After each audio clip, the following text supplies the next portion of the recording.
Hello and welcome to DawnNews England. There's been an uptrend in terror incidents across the country, particularly in Khyber Pakhtunkhwa. But there hasn't been much discourse on what is driving this uptick. Today we are joined by Ismail Khan, resident editor of Dawn in KP, and Nizam Khan Salarzai of the Khorasan. Ismail, I will start with you. Where does the peace process and the ceasefire stand now? Well, I think, for all practical purposes, the ceasefire is gone. We are not acknowledging it. That's another thing. I think the TTP is taking huge advantage. This thing, our ambivalence, our silence. We are quiet, and they are on the on the attack. They're killing killing people, carrying out attacks. Targeting checkposts, police officers, intelligence officers. So I think, they're pretty much clear in their mind what they are doing. We are not saying anything. We're not, making even an official or formal statement as to what is the fate of the so-called ceasefire. So sitting here, when you talk to police officers, you talk to the intelligence officers, they know what the problem is. I don't know what is holding them back from actually making the public statement that the ceasefire is gone, because at least this would, bring some clarity to people at the tactical level, to the policemen, to the law enforcement personnel who are practically there, manning checkposts and on field. This is creating a lot of confusion. Nothing is being shared at the tactical level to the lower formations. To the policemen and to the intelligence operatives on the ground. So, to your question, I think the ceasefire is finished. As far as the TTP is concerned, it doesn't mean much to them now. We are concerned, I think we're still undecided what to do. There was some discussion to send another delegation to Kabul and this time speak directly to the leadership of the so-called Islamic Emirate of Afghanistan instead of to Sirajuddin Haqqani, to be more precise. So there was this discussion. I don't know whether this discussion has gone anywhere. I would have thought, that some of these political parties, at least those, the parties with vote bank here, the PTI, the ANP, the JY, they should have taken up the matter. At least the ANP and the JY and the Jamaat Islami. They should have taken up this issue, taken it to the parliament, and asked for for the meeting of the National Security Committee, Parliamentary Committee on National Security. They should have convened a meeting, discussed this matter, because this was the committee which had given the go ahead and the endorsement to the peace process, and they need to go back to the table and ask the ISI, the military, what exactly do they have in their mind? We can see where the peace process is headed. Can we take a recap into how it all started and what went wrong? There's a difference between the ceasefire and the negotiations process. Officially, the stance of the TTP that came last about the negotiations process was that it's still ongoing. Even in their the language that they use in their statements, they use retaliatory, the word retaliatory, they use the word defensive attacks. They're still using, even if you take an example from today, for the attack in Khyber last night, their statement says that it was in retaliation. But before that, they say that there are people who were crossing the checkpost and they were stopped. So what they want to say is they want freedom of movement, and whoever stops them, they will attack in retaliation, which essentially for the state means that the ceasefire, as Ismail Khan has said, is over. But is the peace negotiations process also over? Is there anyone who is going to take ownership now that, because it was owned by the former Corps Commander, General Faiz, from Peshawar, it was headed from Peshawar, and now it looks like, as Ismail Khan has said, there's a visible confusion on where that process is headed after he's gone. Who is heading it, how it will be handled, where it will go next politically, who will take its ownership in the parliament, who will talk about it. There are a lot of questions that can be asked about the negotiations process. As long as the ceasefire is concerned, it's practically gone. There is no ceasefire at this point, at least not from the TTP side. Where it started was probably when there was a long break during the negotiations process, and when the TTP started their defensive attacks. That is where I think things started going downwards.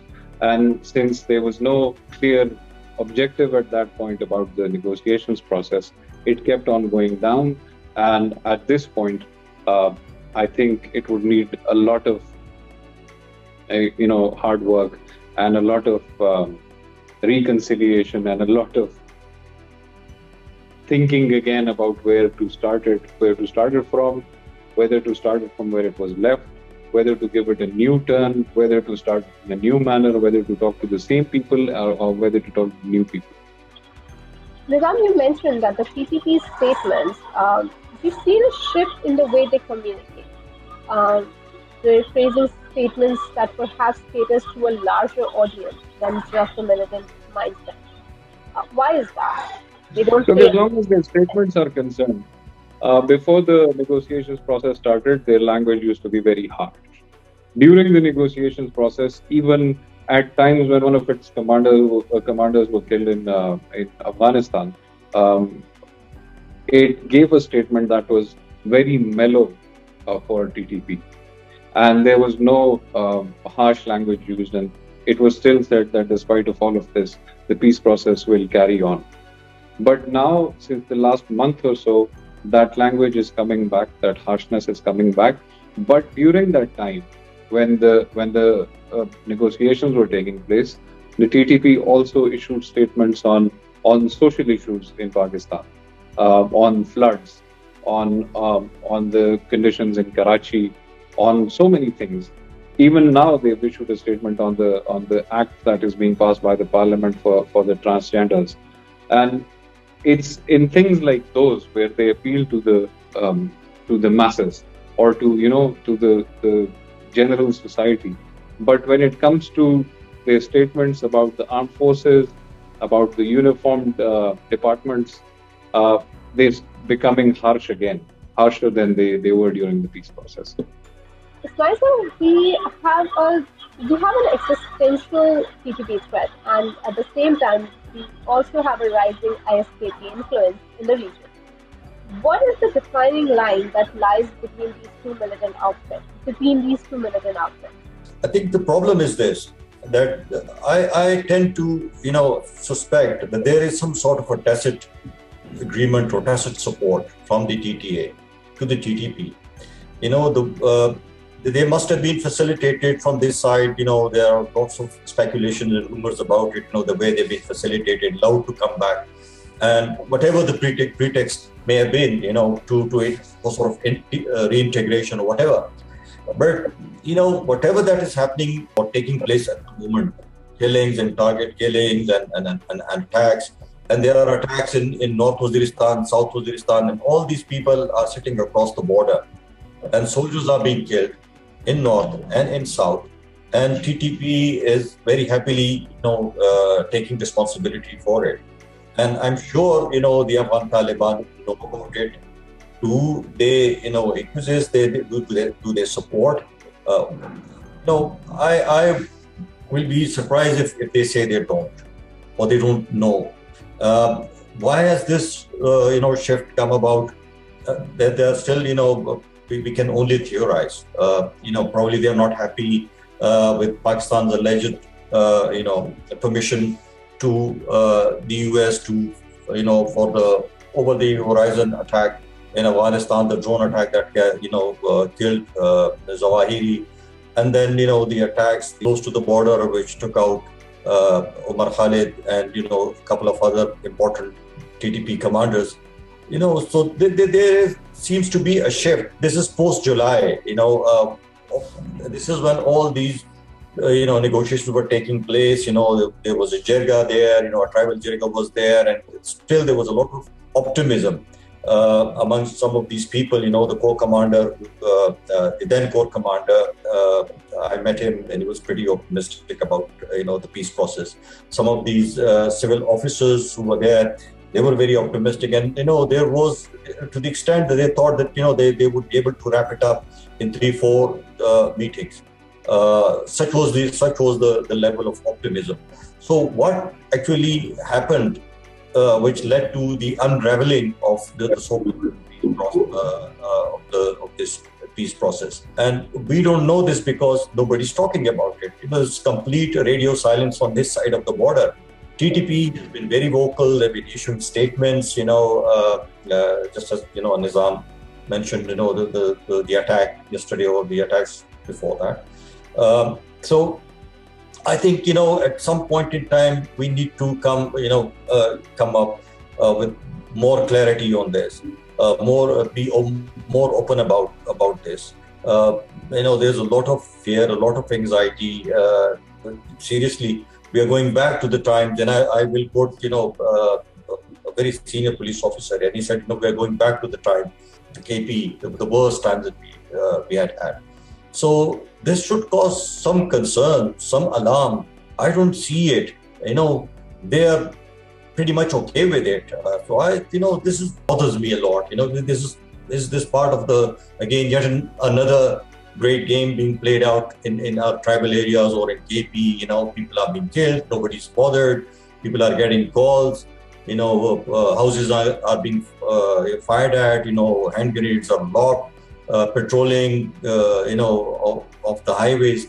This is too much going on, and there is not a single word coming from anywhere.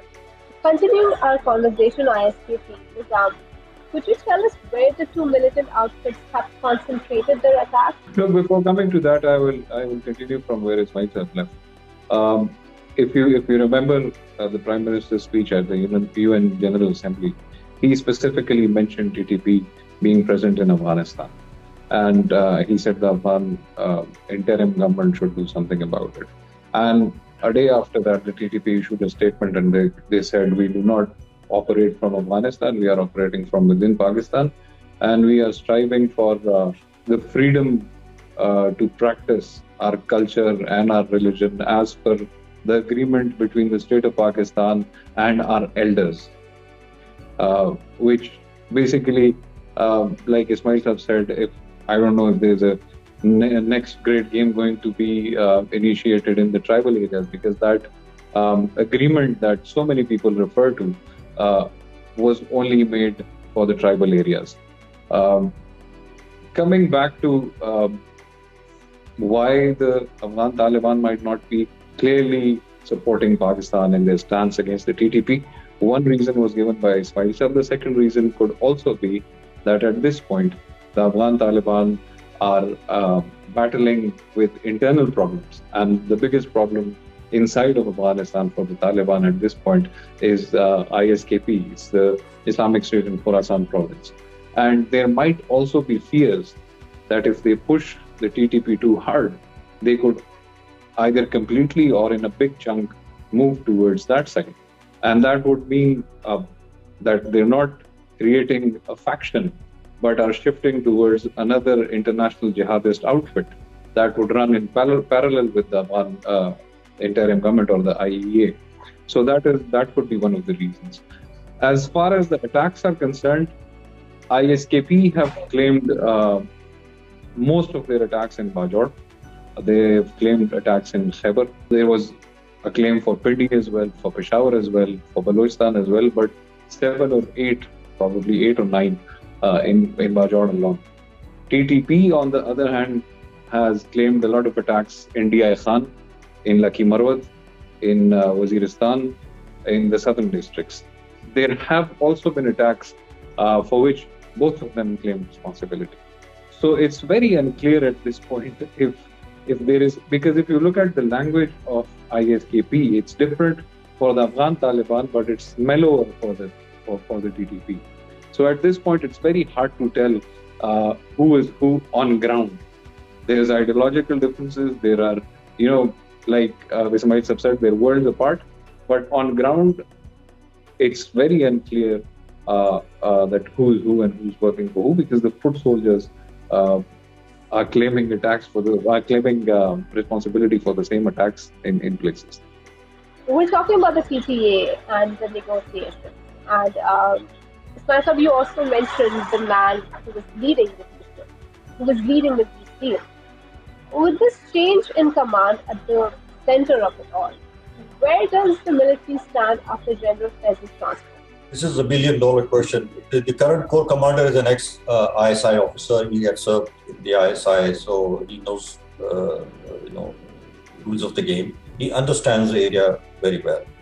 I know that the provincial government did share, its concerns with him and the military leadership, with facts and with figures, and the situation is prevailing at the moment in KP. There is a feeling amongst some of the people here in KP, and I'm talking about the civil side, that the military believes that all this threat is being exaggerated.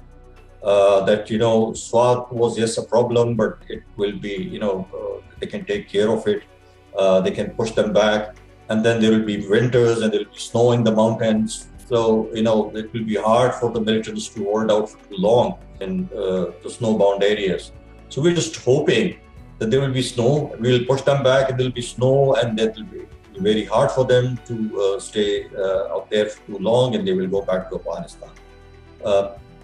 Not sure whether it's the way we treat the Lahore smog. True. So this is really, I don't know. It's not that they don't know the military. They do know what the problem is. The intelligence. They know what the problem is. The provincial government knows what the problem is. Where is just is this confusion? Why can't the state spell it out clearly what the problem is? Clearly, as Nizam has said, I think it seems like now that the Afghan Taliban, because they had said it so clearly to the Pakistanis, to General Faiz when he was the DG ISI, and he had said this to a media briefing. Ehsan Tipu was there, and Ab was there, and Salim Sami, and so many others. That the Afghan Taliban had clearly said, we can't use force against TTP because, TTP was like their backbone. Their rear guard, they supported them through thick and thin, they provided them with men, with material, with sanctuary in North and South Waziristan and elsewhere in the tribal areas. They were their foot soldiers. So they can't use force, and, the only thing for the Pakistanis, to do is to engage with them. And the only thing that the Afghan Taliban can do is to persuade them, like them, and convince them to come to terms with Pakistan. Looks like now that the TTA, being so, eager to, gain international recognition, is now encouraging them. I won't say they are pushing them, but they are probably encouraging the TTP to move back to Pakistan and do whatever they want to do. So this is creating a big problem for us. If we were hoping these people would come back and reintegrate, that hope is gone. If we are hoping that, there are so very few, maybe in hundreds or maybe in thousands, the total strength, it varies obviously from a few thousand to 10,000 max. So we can overcome the problem internally once they are pushed over into Pakistan to this side, and we can take care of them. This is not happening because there is no strategy. We don't see any strategy. We don't see any plan of action. So whatever that is being said privately is not translating into reality on the ground. You don't see anything happening. There's no indication that there is anything happening. For the rest of Pakistan, you're probably the only one who's pursuing this topic for the last 1 month. Probably this is the second time we are doing show. Across the Indus, this is not the problem. It is a different story altogether. Nobody is talking about it. You don't even see a television ticker on this, that an attack has been carried out in Khyber or in Peshawar or in Ismail Khan or Peshawar. And nobody is talking about it. It is all politics. There's audio leaks, or there is Imran Khan, giving, another threat to for a long march. This doesn't seem to be the top story for the media, unfortunately, because the media managers in Islamabad, those who so-called set the agenda for a national debate, are not bothered.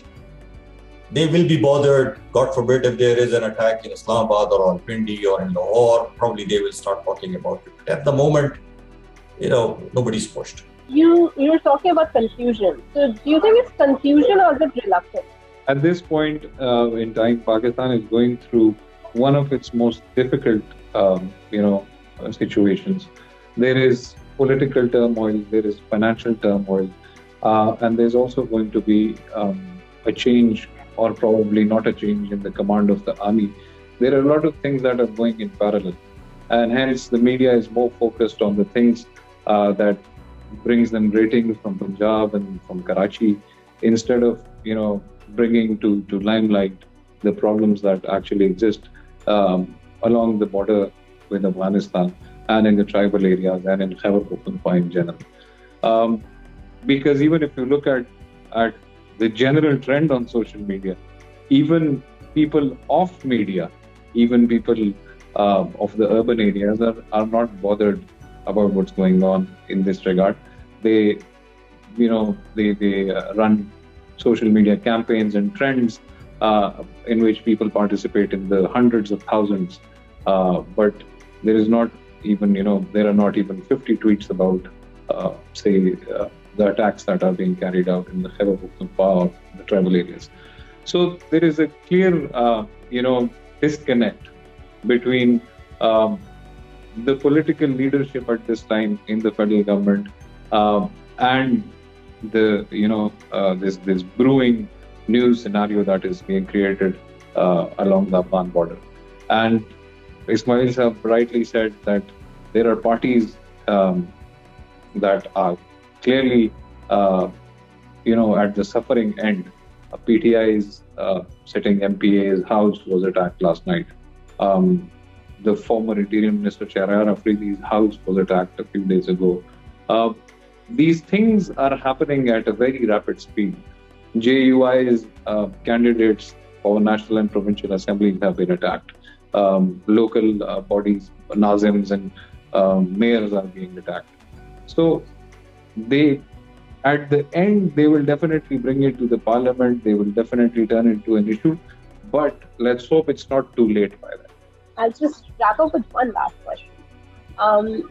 This is you always. Please?